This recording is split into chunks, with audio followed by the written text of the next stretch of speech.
तो friends, last video के अंदर हम लोगों ने बात की थी एक्सचेंज के बारे में। एक्सचेंज क्या होते हैं, कैसे हम लोग यहाँ पर ट्रेड को सेटल कर सकते हैं। अगर आप एक बायर हैं तो कैसे आपको एक सेलर मिलता है एक्सचेंज के थ्रू। डिपॉजिटरी पार्टिसिपेंट और ब्रोकर के बारे में हम लोग यहाँ पर बात कर चुके हैं। इस वीडियो के अंदर हम लोग बात करेंगे इंडेक्स के बारे में। इंडेक्स क्या होते हैं और हमारे पास जो दो इंपॉर्टेंट इंडेक्स है सेंसेक्स और निफ्टी, उसके बारे में बात करेंगे।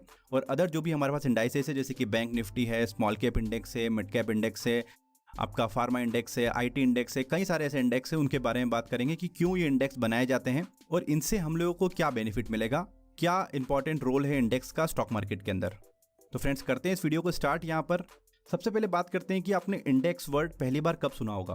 तो इंडेक्स वर्ड हम लोगों ने स्कूल में या कॉलेज के अंदर जो भी हम लोग बुक्स वहाँ पर देखते थे, उसके फ्रंट पेज पे हम लोग देखते थे, तो वहाँ पर वो इंडेक्स पेज हुआ करता था। उस इंडेक्स पेज में आपको ये पता लग जाता था कि ये बुक हमको किस तरफ लेके जाएगी, इसके अंदर क्या नॉलेज दिया हुआ है, क्या टॉपिक्स दिए हुए हैं, क्या लेसन्स दिए हुए हैं। तो हम लोगों को एक बेसिक आइडिया होता था कि ये बुक्स हमको किस ओर लेकर जा रही है। सिमिलरली स्टॉक मार्केट के अंदर भी इंडेक्स वही यहाँ पर भूमिका निभाते हैं कि आपको इंडेक्स ये बताते हैं कि इतनी सारी कंपनीज मार्केट में लिस्ट हैं, इतनी सारी कंपनीज स्टॉक एक्सचेंज के अंदर लिस्ट है कि मार्केट का मूड अगर आपको देखना है, मार्केट का व्यू आपको देखना है, उसकी डायरेक्शन क्या है, उसके लिए आपको इंडेक्स को वॉच करना जरूरी है। तो इंडेक्स में हमेशा क्या होता है कि एक सिलेक्टेड कंपनीज को वहाँ पर रखा जाता है। उनकी एक प्रोसेस होती है कि टॉप 5 कंपनीज को या टॉप 30 कंपनीज को रख लिया या टॉप 10 कंपनीज को हम लोग ने रख लिया। तो ऐसे एक प्रोसेस से हम लोग यहाँ पर कंपनीज को निकालते हैं और उससे हम लोग मार्केट के डायरेक्शंस को देखते हैं। तो आई होप कि आपको इंडेक्स क्या होता है इसके बारे में एक आइडिया हुआ होगा कि अगर हम लोग को मार्केट के डायरेक्शन को देखना है तो हम लोग एक इंडेक्स बनाते हैं, क्योंकि ओवरऑल इतनी सारी कंपनी को ट्रैक करना हमारे लिए पॉसिबल नहीं है एक नज़र के अंदर। तो हम लोग इंडेक्स का व्यू देख लेते हैं। आपने देखा होगा न्यूज़ चैनल के ऊपर क्या सेंसेक्स इतना डाउन है, 2% डाउन है, या 500 पॉइंट नीचे गिर गया, या निफ्टी या 200 पॉइंट ऊपर आ गया। तो वो हम लोग इंडेक्स की चाल को देख रहे हैं और इंडेक्स की चाल को देखने के बाद हम लोग मार्केट का एक नज़रिया बनाते हैं, एक व्यू बनाते हैं कि मार्केट किस डायरेक्शन में जा रहा है यहाँ पर। तो ऐसे हमारे पास यहाँ पर दो इंडेक्स है। एक आपको बीएससी के अंदर देखने को मिलेगा सेंसेक्स, सेंसेक्स का फुल फॉर्म होता है सेंसिटिव इंडेक्स। और एक इंडेक्स हमको देखने को मिलेगा एनएससी का, तो वो है हमारे पास निफ्टी। निफ्टी का फुल फॉर्म अगर हम लोग देखें तो नेशनल 50। अब हम लोग देख लेते हैं कि ये इंडेक्स किससे बने होते हैं, क्या प्रोसीजर है इनकी बनाने की, और ये हम लोगों को क्या बेनिफिट कर सकते हैं, इसके बारे में अभी हम लोग देख लेते हैं। सबसे पहले हम लोग बात कर लेते हैं सेंसेक्स की। ये एक इंडेक्स है, ये बीएससी का एक इंडेक्स है, जैसे कि हम लोग बात कर चुके हैं। इसका फुल फॉर्म अगर हम लोग देखें तो उसका मतलब होता है सेंसिटिव इंडेक्स। ये इतना सेंसिटिव होता है कि ये मार्केट की हर चीज को भाप लेता है। ये जो वर्ड है सेंसिटिव इंडेक्स, जितना आप आगे स्टॉक मार्केट में जाएंगे उतना आपको डिटेल में समझ में आएगा कि क्यों इसका नाम सेंसिटिव इंडेक्स है। तो इसके नाम में काफी कुछ छुपा है अभी यहाँ पर। अभी हम लोग जब आगे आने वाले वीडियोस के अंदर देखेंगे तो कई सारी चीजें आपको वहां पर क्लियर होगी। तो यहाँ पर सेंसेक्स को जब बनाया था तब बीएससी के अंदर काफी सारी कंपनीज थी। तो यहाँ पर 30 कंपनीज को मिलाकर सेंसेक्स को बनाया गया। 30 डिफरेंट कंपनीज को मिलाकर सेंसेक्स को बनाया गया था। वो वेटेड एवरेज के ऊपर उनको कैलकुलेट किया। अलग अलग सेक्टर्स की ये कंपनी होती है, कोई बैंकिंग की कंपनी है, फाइनेंशियल सेक्टर की है, इंफॉर्मेशन टेक्नोलॉजी की कंपनी है, रियल एस्टेट में है, फार्मा कंपनीज हैं। तो ऐसे अलग अलग कंपनीज को मिलाकर उनके वेटेड एवरेज पे टॉप 30 कंपनीज को यहाँ पर निकाला है उनके मार्केट कैपिटलाइजेशन के अकॉर्डिंग। अभी ये वर्ड क्या होता है मार्केट कैपिटलाइजेशन, हम लोग नेक्स्ट वीडियो के अंदर बात करने वाले हैं। तो उसके अकॉर्डिंग यहाँ पर उस सेंसेक्स को बनाया गया।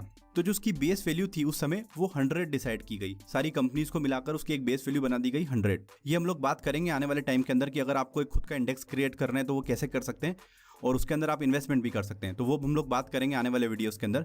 बट उसकी बेस वैल्यू उस समय 100 बनाई गई थी, जो कि आज आपको देखने को मिल रही है कि 35,000 36,000 चल रही है। तो वो आज कहाँ पर आ चुका है। तो उससे हम लोग को एक डायरेक्शन मालूम पड़ी कि इतने सालों में कितना रिटर्न सेंसेक्स ने यहाँ पर दिया है। अब जो इसके अंदर कंपनीज है वो ये डिसाइड कर लिया गया था कि टॉप 30 कंपनीज ही यहाँ पर रहेगी।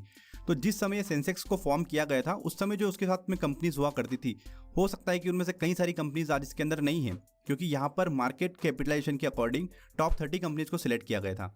तो हम लोग ये कह सकते हैं कि एक ऐसा बास्केट है जिसके अंदर हमेशा टॉप 30 कंपनीज रहना है इंडिया की। तो जो कंपनी परफॉर्मेंस नहीं कर रही है वो बाहर निकल जाएगी और दूसरी कंपनी यहाँ पर जगह ले लेगी। तो कहने का मतलब हम लोगों को एक ऐसा बास्केट मिल रहा है कि यहाँ पर हमेशा इंडिया की टॉप 30 कंपनीज रहना है। तो हम लोग अलग अलग कंपनीज में इन्वेस्टमेंट करने के बजाय इन टॉप 30 कंपनीज के अंदर भी इन्वेस्टमेंट कर सकते हैं। हम लोग सेंसेक्स को भी यहाँ पर खरीद सकते हैं। वो हम लोग कैसे कर सकते हैं उसके बारे में हम लोग यहाँ पर देखेंगे। तो अब हम लोग यहाँ पर देख लेते हैं जो हमारा अगला इंडेक्स है वो है निफ्टी।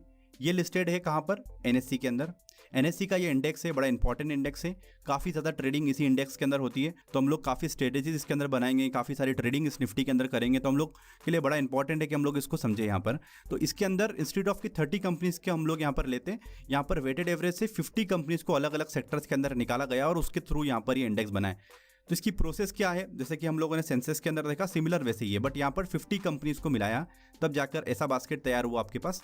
तो कहने का मतलब निफ्टी अगर हम लोग बोलें तो एक ऐसा बास्केट है जहाँ पर इंडिया की टॉप 50 कंपनीज अलग अलग सेक्टर्स की रहती है। तो अगर हम लोगों को किसी कंपनी के ऊपर भरोसा नहीं आ रहा है कि एक कंपनी जीरो हो सकती है कभी भी, अगर हम लोग उसके साथ में इन्वेस्टमेंट करें तो हम लोग यहाँ पर निफ्टी को भी खरीद सकते हैं। यानी कि अगर हम लोग सिंगल शॉट बात करें तो हम लोगों ने टॉप 50 कंपनीज को एक साथ खरीद लिया। अगर हम लोग यहाँ पर निफ्टी खरीद रहे हैं तो वो कैसे खरीदेंगे उसके बारे में अभी हम लोग यहाँ पर बात करेंगे। तो एक ऐसा बास्केट तैयार हो गया जिसके अंदर हमेशा टॉप 50 कंपनीज रहेगी इंडिया की, वो भी अलग अलग सेक्टर्स की। तो ये एस्टेब्लिश हुआ था 1992 के अंदर। इसका जो बेस वैल्यू था वो था यहाँ पर 1000 से ये निफ्टी स्टार्ट हुआ था, जो कि आप देख रहे हैं अभी 11,300 11,400 के आसपास चल रहा है। तो इतना इसके अंदर वैल्यू यहाँ पर बढ़ चुकी है।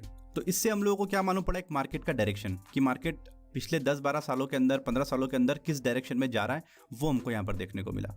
तो इंडेक्स एक बड़ा इंपॉर्टेंट रोल निभाते हैं।